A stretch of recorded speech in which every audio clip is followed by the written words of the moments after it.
स्वागत है आप सभी का दोस्तों। उम्मीद करता हूं आप लोग अच्छे होंगे। दिल्ली में लोगों के बीच आजकल बुलडोजर का जबरदस्त खौफ है। उन्हें लगता है कि कब एमसीडी का बुलडोजर उनके इलाके में आएगा और अवैध निर्माण को ढा देगा, क्योंकि बहुत सारे लोग दिल्ली में ऐसे हैं जिन लोगों ने अवैध निर्माण कर रखे हैं और सरकारी जमीन पर जिन लोगों ने कब्जा कर रखा है उनके अवैध निर्माण को एमसीडी ध्वस्त कर रही है। और इसी का खौफ पिछले 10 दिनों से है, क्योंकि 10 दिनों से एमसीडी इस पर जबरदस्त कार्रवाई कर रही है।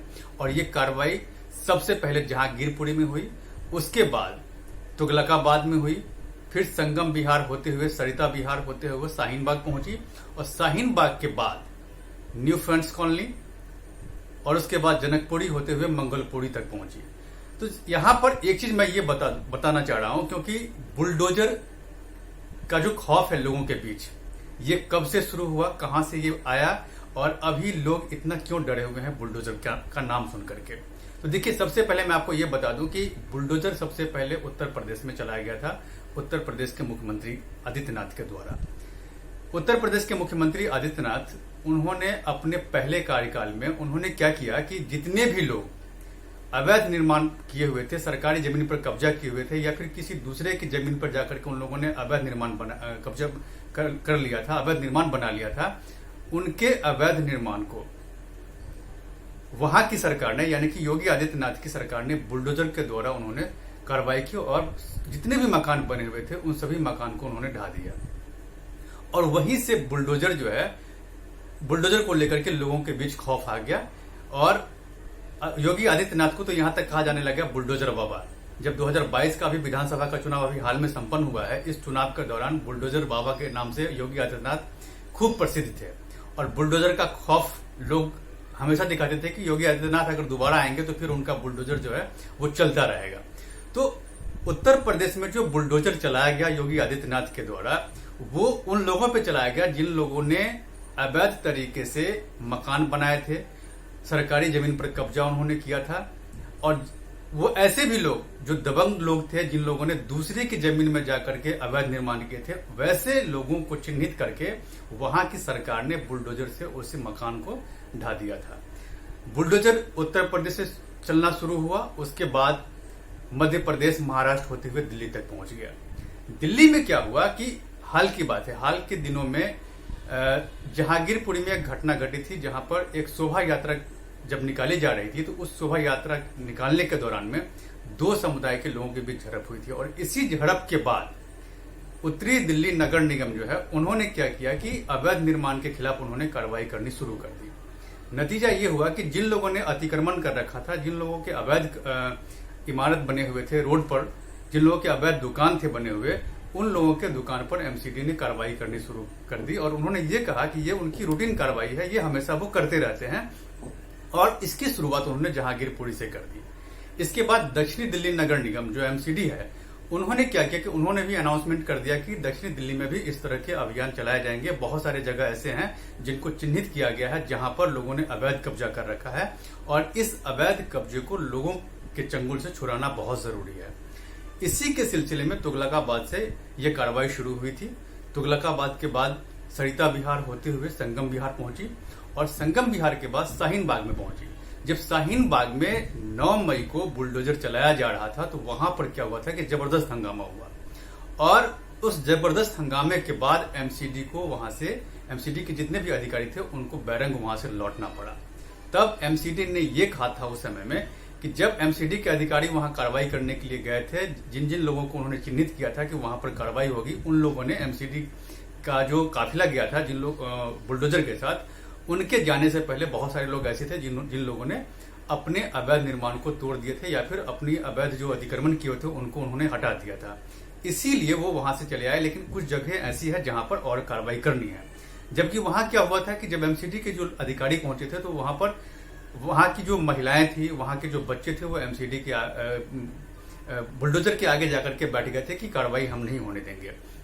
और उसके बाद वहां के जो स्थानीय विधायक थे अमानतुल्लाह खान, वो पहुंच गए, कांग्रेस के पूर्व विधायक पहुंच गए, पार्षद पहुंच गए और एमसीडी का जो ये कार्रवाई था उसके खिलाफ में उन लोगों ने बोलना शुरू कर दिया कि ये एमसीडी की कार्रवाई नहीं है, बल्कि दिल्ली बीजेपी के जो प्रेसिडेंट हैं आदेश गुप्ता जी, उनके इशारे पे इस तरह की कार्रवाई की जा रही है, जबकि यहाँ पर किसी तरह का कोई अवैध निर्माण नहीं है। लेकिन जिस तरह जो अवैध निर्माण पहले था, अगर किसी तरह का कोई अतिक्रमण था तो उस अतिक्रमण को एमसीडी की कार्रवाई होने से पहले हटा दिया गया है। अब यहाँ पर एमसीडी के अधिकारी आए और बताएं कि कहां पर है अतिक्रमण किया हुआ, उसको चिन्हित करें, उनको मैं सपोर्ट करूंगा हटाने के लिए। ये बात अमानतुल्लाह खान ने कही थी। और उसके बाद क्या हुआ था कि प्रशासन और एमसीडी के जो अधिकारी थे बुलडोजर को लेकर के वापस चले आए। इसके बाद 10 मई को भी बुलडोजर का जो चलने का सिलसिला था वो जारी रहा।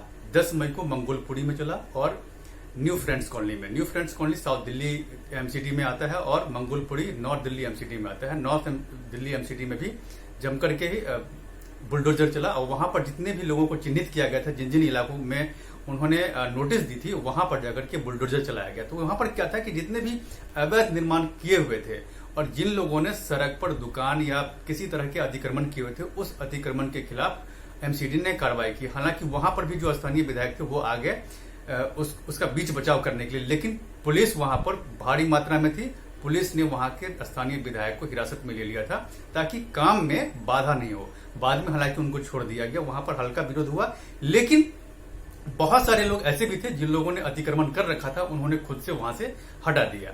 और यही सिलसिला न्यू फ्रेंड्स कॉलोनी में भी हुआ। न्यू फ्रेंड्स कॉलोनी में भी बहुत सारे जगह ऐसे थे जहां पर चिन्हित किया गया था। उन्हीं इलाकों में जाकर के साउथ दिल्ली नगर निगम ने कार्रवाई की थी बुलडोजर के द्वारा।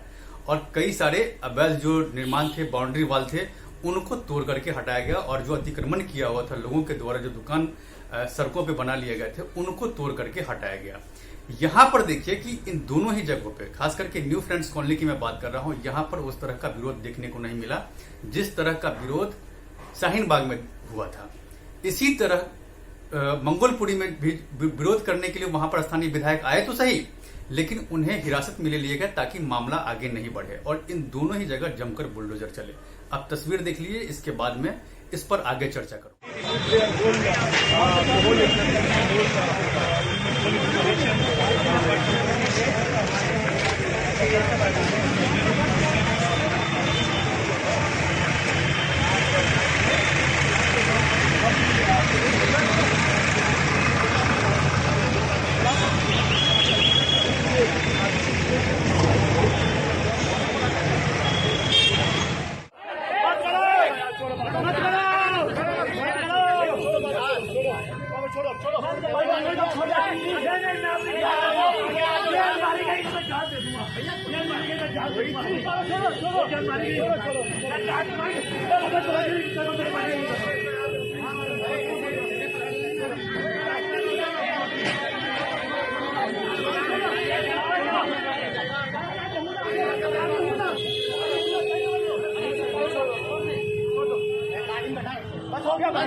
फ्रेंड्स कॉलोनी में भी बुलडोजर चले।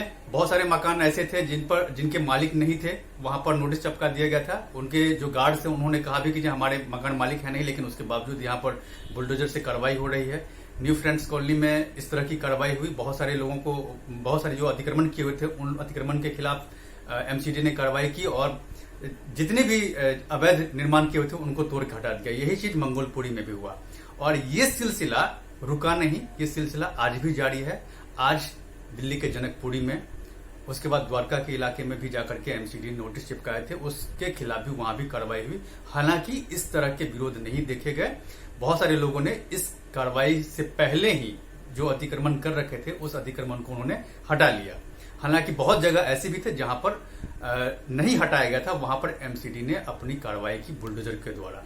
तो अब यहां पर जो मुद्दे की बात है और जो सवाल है वो ये है कि पूरी दिल्ली में जहां भी अतिक्रमण है, इस अतिक्रमण के खिलाफ एमसीडी का ये कहना है कि हम समय समय पर कार्रवाई करते हैं अतिक्रमण के खिलाफ। और ऐसा नहीं है कि किसी खास समुदाय को और किसी खास विशेष वर्ग को टारगेट करके हम इस तरह का काम करते हैं। तो सवाल यहां पर यह है कि शाहीन बाग में जब अतिक्रमण के खिलाफ अभियान चलाया जा रहा था तो वहां पर हंगामा क्यों हो रहा था और बाकी जगह पर भी अतिक्रमण के खिलाफ कार्रवाई हुई तो वहां पर कोई हंगामा करने वाला क्यों नहीं था?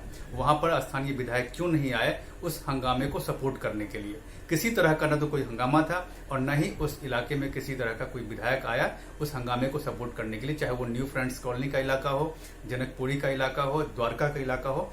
यहां भी तो इस तरह के हंगामे होने चाहिए थे अगर एमसीडी गलत कर रही है तो, लेकिन ऐसा कुछ नहीं था।